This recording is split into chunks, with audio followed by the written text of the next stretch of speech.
is Mitchell Hastings, and here we have my driving car game, to which you are driving down a road. You can collect coins, you can crash into cars and make them fly around in a fiery explosion. To which you do take damage though, and if you take too much damage, as you can see, collect coins here, numbers, but take too much damage, it's game over.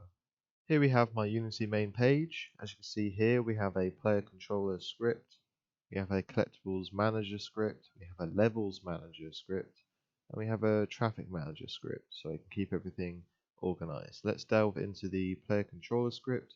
I can show you from here where I pretty much set controls so we can move around our car player. As you can see, I attached a rigid body so we can access the main player's physics.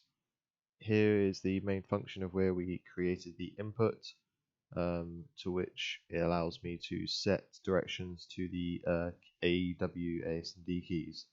Here we have the destroy car function.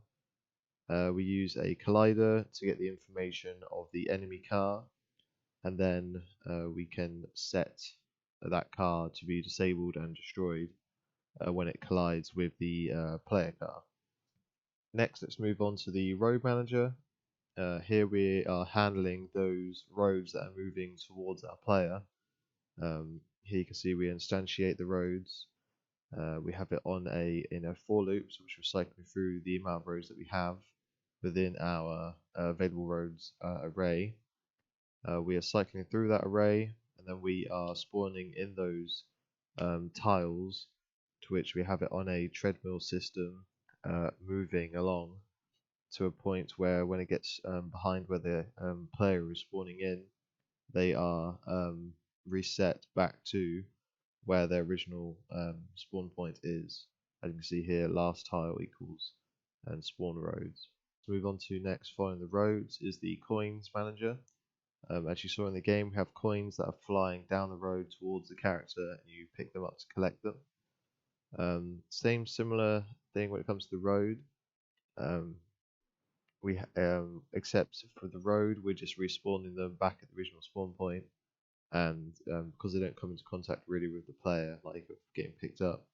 But here they are being disabled and re-enabled down here in the coins reset enumerator. This is where they're being resetted after they've reached their final range.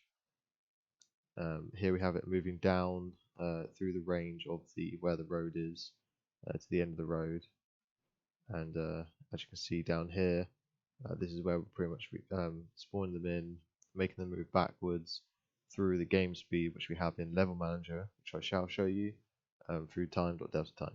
Next, move on to the level manager. This is where we control all of the health bar. As you can see, game speed, whether or not the game is over, all the possible explosions. For example, we have the damage of taking damage towards the player's health when you crash into cars here, and if the player's health reaches 0, then it's game over. Down here you can see we're checking to see if the player has completed the game. If they collect 10 coins, then the game's over also. Obviously here, if the time scale equals 0, then we call the game over function. And last but not least is the traffic manager. This script allows us to control those cars that are coming towards us.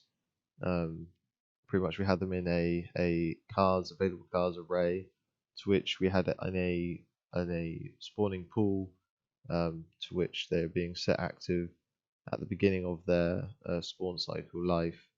And then they'll be set deactive when they reach the bottom of the end of the road, and they're being reset, as you can see here in this enumerator reset function, to which we are disabling the game object, resetting their positions, their eel angles, making sure they're constrained to their Y and rotation, because we just want them coming down the road in a singular straight fashion, and at the end we are setting them back to true with this function, and that is the traffic manager function, as you can see here. This has been my driving game. Thank you very much for seeing my video.